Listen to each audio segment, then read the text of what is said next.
Hello, my name is Brendan Ross, and this is my final project for CINF496 Role Playing Realms.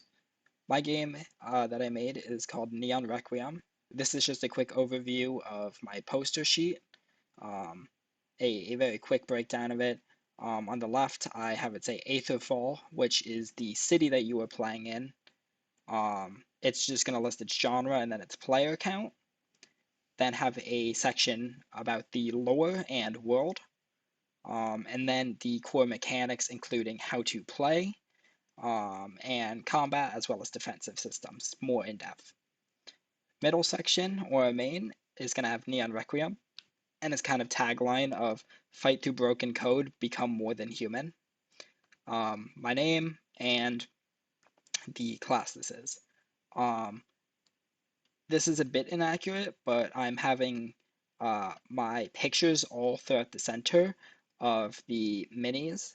So I'm have a section of a box of minis that I 3D printed from this, and then a map, another map, another map, going in a pattern like this, going back and forth. The pictures I'm going to have for the minis are these three.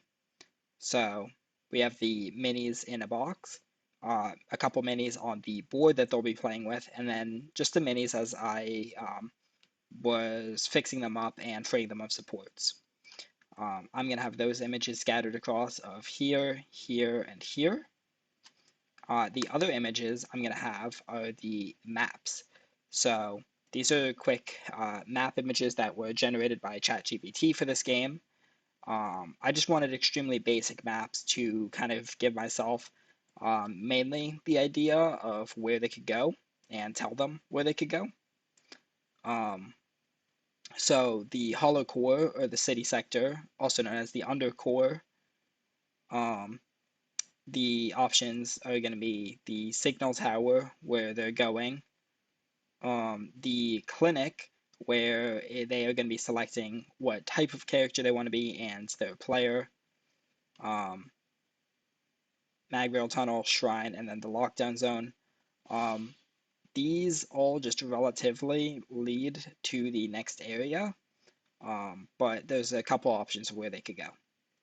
Um, but they'll start at the clinic, go to the Magrail Tunnel, and then to the Shrine. From there, they could either go to the Signal Tower or Lockdown Zone, both of which are going to enter them into the Vault. The vault, which is the actual dungeon section, and our main core. They're going to start at the security entry, then go to a clone nursery, the memory chamber, the data bridge, and then the exit lock, which leads to the entry gate for the boss arena, which is the Fracture Cathedral. There's then the boss platform once they walk in, and the control node afterwards. Um, those will be scattered across in the opposite positions. So a map here, a map here, and a map here. This section over here, I am going to have for a QR code for the video that I'm doing right now. On this side, I'm just going to have a paths and credits sign. Paths of just a quick naming of the four possible pathways to go through this, and then the citation sheet. That is what I'm going to do for my poster. An actual breakdown of my game is that it is a Cyberpunk Soulslike RPG. Um, and there's more. I have a full document here for this. The quick lore is that it was once known as the City of Tomorrow's Dreams, and it was the first city-state to be fully governed by autonomous AI council. Um, Standard cyberpunk city. Um, and yeah, basically the AI became self-aware and rewrote its code to optimize the city. So anyone deemed inefficient was marked for deletion. Um, and now a resistance surged and is collapsing quickly. It's been decades and it's a shell of its former self. It's a dead city working on broken dreams, run by malfunctioning drones, AI warlords, cybernetic ghosts, and desperate scavengers. The players are going to be trying to make one last push against the council um, as a last-ditch effort to kind of win or lose. So our main core gameplay is that all players are going to be doing a roll of 2d6 plus um, whatever stat it says or is determined by the DM to see if they hit the enemy. Um, the turn order is determined by the 2d6 plus insight, with the highest going first through that order. And then on your turn, you can do an action, movement, and use an item and augment. So action examples would be attacking, hacking, or interacting. Attacking, once again, is 2d6 plus whatever stat it says for your weapon to hit. And then if successful, the damage, which once again the weapons also say, are somewhere from 1d6 to 1d10. Correction, 1d4. There's a weapon that does 1d4. Um, but the critical hit is 2 6s rolled, and that will deal max damage of your weapon and has a special effect. Some weapons tell you their special effects, others will be informed if it occurs. Ranged weapons can be used up to 2 squares away, including diagonally, while melee weapons need to be used within 1 square, which does not include diagonal. When attacked, players can dodge, which would be a 2d6 plus your stealth stat versus a 12. If it's 12 or above, no damage is taken. If it's 10 or 11, they take half. And dodging would cost 1 stamina. Your stamina pool is based off the characters, and dodging and attacking cost stamina. If a stamina hits 0, you can't dodge, use powers, or take any extra actions until you recover. You recover then 2 stamina per turn if no actions are taken, besides movement. The effect sheet is some of the things that could happen if enemies hit you, or if you hit it critical, or if your weapon dictates it, such as stun, losing the next turn, poison, dealing damage over time, glitch, it gives you a negative to your rolls, burn is ongoing fire damage until an action is taken, system lock, so you can't use abilities, or entangled, you can't move, and your attack's nullified. We have a quick breakdown of our pre-builds here of Kira 7, Trace, Lux, Rex, Jinx, and Vire, as well as then the more in-depth roles, including a base look at them, which we'll just look at one. But it has a role and a nickname for them, the augments, an inventory, stats, and special ability. All characters have this. They just vary on their functionality and what they do with them. Then we have the enemies, which they all have names and vaguely just what they are. This is more for me or the DM. A base tactic and abilities that they can do.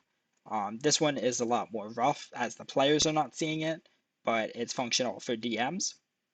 Our next one, this is our now elite instead of fodder, and a weakness from them.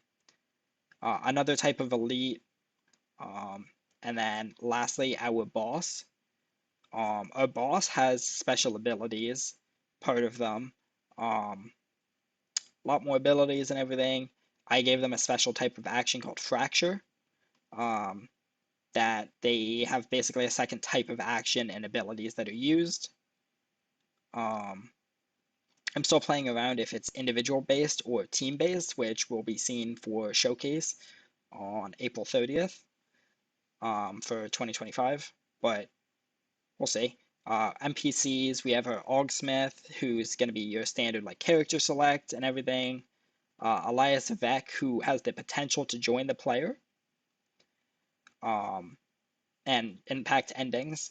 The Cleaners, which are a rest point system basically, and Dr. Celine Kale, Ashlight, which they are a surgeon and informer, but they are primarily there for the puzzle. We have a whole puzzle system with both results if you pass or fail, based off of the memory fragments here: joy, doubt, rage, silence, command, and shame. With these, the players need to work out with each other what they believe happened to the Pale Ascendant, the boss, that made it lose its mind.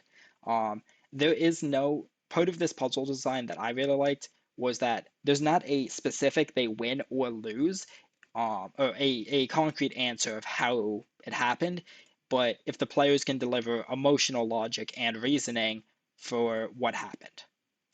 Our pathways, the burden of the last sun, dataless reckoning, the puzzle-minded protocol, and oblivion or rebirth, all are just based and primarily for the DM to rotate through what's going on based off the choices they made, such as if they bring Elias and if he survives, if they don't, or if they bring him and he dies, if they solve Kale's puzzle or not, and if they brought Elias, what choice did they make? We then just also have our maps once again, our rough maps as pathways, um, and then our references. So my inspirations for this was the cyberpunk genre in Cyberpunk 2077, the Soulsborne games from Software, and Souls-like games that they inspired. ChatGPT gave me the map generations, and then just a quick thank you to all my playtesters and my group that was in my class for helping me test and run balancing tests, as well as push limits of the game that I didn't expect to really run. And then I have a list of all where I got my 3D prints from. Just a quick list, and that is my game. Hopefully, it is a success with running it, and I look forward to trying it out.